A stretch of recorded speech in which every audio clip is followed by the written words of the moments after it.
Les États-Unis apparaissent divisés. Le 24 janvier, Ice UN a tué Alex Jeffrey Pretty. Les autorités fédérales l'ont qualifié d'émeutier armé. Le Parti démocrate et la société civile accusent Ice UN d'avoir exécuté un citoyen, dans une société américaine très polarisée. Examinons la situation de plus près. Le 24 janvier à 9h05 à Minneapolis, Alex Jeffrey Pretty a été tué par Ice UN. Selon le département de la sécurité intérieure, Pretty a menacé les agents de UN avec un pistolet lors d'une opération contre des immigrés. Il a résisté à leur tentative de désarmement et a été abattu en défense. Le département de la sécurité intérieure a accusé Pretty de tentative d'assassinat contre des agents fédéraux, mais selon la vidéo récemment publiée, Pretty portait un pistolet mais ne l'a pas sorti. Et il a été confirmé qu'il tenait un téléphone portable. On peut le constater en regardant les vidéos publiées sur les réseaux sociaux. Pretty, déjà menotté au sol après avoir été aspergé de gaz lacrymogène par les agents de l'Immigration and Customs Enforcement, aidait une manifestante quand il a été abattu. Un agent de l'Immigration and Customs Enforcement a tiré au moins 10 fois sur Pretty en 5 secondes, causant sa mort. L'agent de l'Immigration and Customs Enforcement avait déjà repris le pistolet avant la fusillade. Il a donc tiré sur une personne non armée. Le 7 janvier, après la mort d'une personne lors d'un contrôle de l'agent Immigration and Customs Enforcement Renegoucie, un autre citoyen est décédé le 24 janvier à cause d'un autre agent Immigration and Customs Enforcement Situation inédite. De plus, Pretty est décédé à seulement 1,6 km du lieu où Renegoucie a été tué par balle. Pretty était infirmier à l'hôpital des anciens combattants de Minneapolis, soignant des vétérans proches de lui. Il a également été confirmé que Pretty était légalement autorisé à posséder une arme à feu. La police de Minneapolis a déclaré que Pretty n'avait qu'un historique d'infraction routière et de stationnement, mais aucun casier judiciaire. Le gouvernement fédéral a lancé une enquête sur la fusillade, tout en écartant les autorités du Minnesota et en gardant le contrôle total du processus. Comme prévu, le Minnesota s'y oppose. Un juge fédéral a interdit temporairement la destruction ou modification de preuves liées à l'affaire. Le problème est que les autorités locales sont exclues de l'enquête et ignorent l'identité de l'agent Ice UN qui a tiré sur Pretty. Le plus grave, c'est que le gouvernement fédéral contrôle l'enquête sur la fusillade, bloquant presque toute intervention des autorités du Minnesota. Ce problème ne concerne pas seulement la procédure administrative de l'organisme d'enquête, mais affecte les principes fondamentaux du fédéralisme aux États-Unis. Dans le système constitutionnel américain, le gouvernement fédéral et les États partagent et se contrôlent mutuellement. Pour les affaires graves impliquant la mort de civils, l'État menait souvent une enquête, même si des agents fédéraux étaient impliqués, ou pouvaient intervenir au minimum. Par le passé, il y a eu des cas où des agents fédéraux ont tué des civils sur le terrain, et à chaque fois, le parquet de l'État ou les organismes d'enquête de l'État ont mené des enquêtes indépendantes ou parallèles à celles du gouvernement fédéral. Cela constituait une sorte de dispositif de sécurité visant à minimiser les conflits d'intérêts pouvant survenir lorsque le pouvoir fédéral enquête sur lui-même. Mais dans cette affaire, le gouvernement fédéral a déclaré qu'il prendrait en charge tous les pouvoirs d'enquête, plaçant ainsi la police et le parquet de l'État du Minnesota dans une situation où ils ne pouvaient même pas accéder à la scène, ni identifier l'agent impliqué. C'est précisément pour cette raison que l'État du Minnesota s'oppose fermement à cette décision. Un agent fédéral a causé la mort d'un citoyen.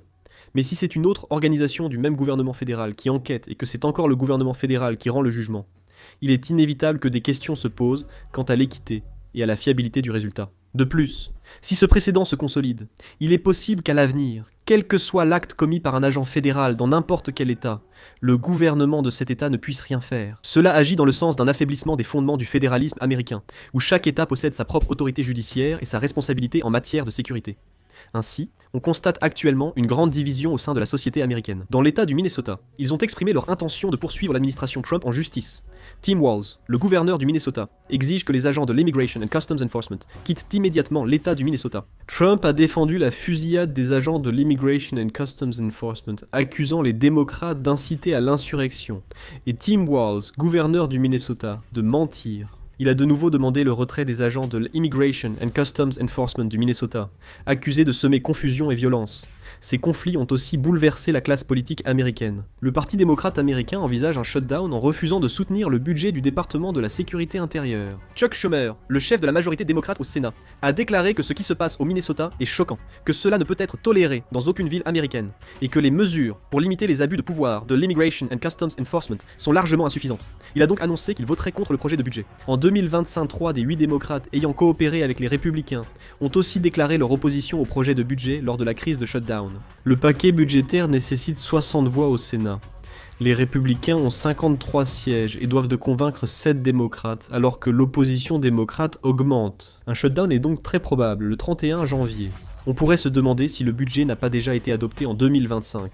Mais le budget adopté en 2025 était un budget provisoire. Il faut donc en adopter un autre une nouvelle fois. Le mouvement pour destituer Kristi Noem, ministre de la Sécurité intérieure, s'intensifie. Selon Axios, lors de la réunion générale des députés démocrates à la Chambre, de nombreuses voix s'élèvent pour demander l'ouverture d'une procédure de destitution contre Kristi Noem, la ministre de la Sécurité intérieure. Des demandes de destitution contre Kristi Noem avaient déjà émergé après la fusillade de René Gus en soutien démocrate. Mais cela paraît maintenant devenir la position principale, n'est-ce pas? Et ce ne sont pas seulement les démocrates qui critiquent, même au sein du parti républicain. De plus en plus de voix s'élèvent pour critiquer ou exprimer des inquiétudes concernant ce genre de comportement de l'administration Trump. Lisa Murkowski, sénatrice, a estimé qu'il fallait interroger l'administration sur la formation à l'immigration et les directives données lors des missions. Thomas Massie, membre de la Chambre des représentants, affirme que le port d'armes est un droit divin protégé par la Constitution et que ceux qui ne le comprennent pas n'ont pas leur place dans la police ou le gouvernement. Un autre point à noter est que cette fusillade n'est pas simplement une question de sécurité publique, mais qu'elle se transforme rapidement en un débat sur les armes à feu, profondément enraciné dans la société américaine. L'administration Trump a mentionné, en lien avec cet incident, que Pretty était en possession d'une arme à feu, évoquant cela comme le contexte de la fusillade, et expliquant que l'intervention sur place était inévitable. Cette déclaration donne en fait l'impression que le simple fait de porter une arme peut justifier l'usage d'une force létale, et c'est précisément à ce niveau que de vives réactions éclatent. L'Association nationale des armes à feu des États-Unis affirme qu'il est dangereux de présenter les citoyens respectueux de la loi, possédant légalement des armes comme des menaces potentielles. Qu'une autorité publique justifie un acte sans connaître tout le contexte ni les résultats de l'enquête peut faire passer des millions de propriétaires d'armes à feu légaux pour des criminels.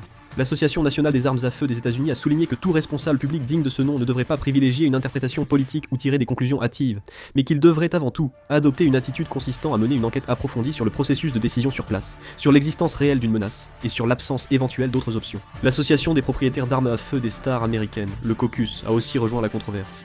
Caucus a indiqué n'avoir reçu aucune explication indépendante sur la cause et les critères justifiant l'usage de la force létale dans cette affaire. En particulier, il est très inapproprié que le monde politique tire des conclusions sans explication sur la question de savoir s'il faut considérer le simple fait de posséder une arme à feu comme un acte de menace réelle, ou s'il existait d'autres options pour désamorcer la situation. En fin de compte, cette fusillade soulève des questions fondamentales qui vont au-delà du décès d'un individu, telles que jusqu'où la possession légale d'une arme à feu peut être considérée comme une menace, et quand, et selon quels critères, le pouvoir de l'État peut exercer une force létale. Ce débat touche simultanément les fractures les plus sensibles de la société américaine. Conservateurs contre progressistes, sécurité contre liberté, pouvoir public contre droits civiques. C'est pourquoi il semble peu probable que les répercussions de cet incident s'apaisent rapidement. À ce sujet, certains aux États-Unis soulignent que cette situation ne peut pas être considérée simplement comme un problème propre à une administration particulière. Les agences du département de la sécurité intérieure, y compris Immigration and Customs Enforcement, sont de plus en plus déployées sur le terrain de manière militarisée. Dans ce processus, leur rôle s'étend au-delà de leur mission initiale de contrôle de l'immigration, pour inclure la répression des manifestations et le maintien de l'ordre, une structure qui tend à se consolider. Le souci est que ces changements rapides dépassent l'adaptation des lois et institutions. Les agents disposent de grands pouvoirs, mais aucun consensus social n'existe sur leurs limites. En fin de compte, certains estiment que la mort de Pretty n'est pas une tragédie accidentelle, mais le résultat d'un pouvoir fédéral qui s'est développé sans contrôle et qui est entré en collision directe avec les citoyens dans la rue. Si ces affrontements persistent, la société américaine risque de passer du compromis à la confrontation. L'Amérique paraît déjà divisée en deux. Qu'en pensez-vous? Laissez vos commentaires. Merci pour cette vidéo.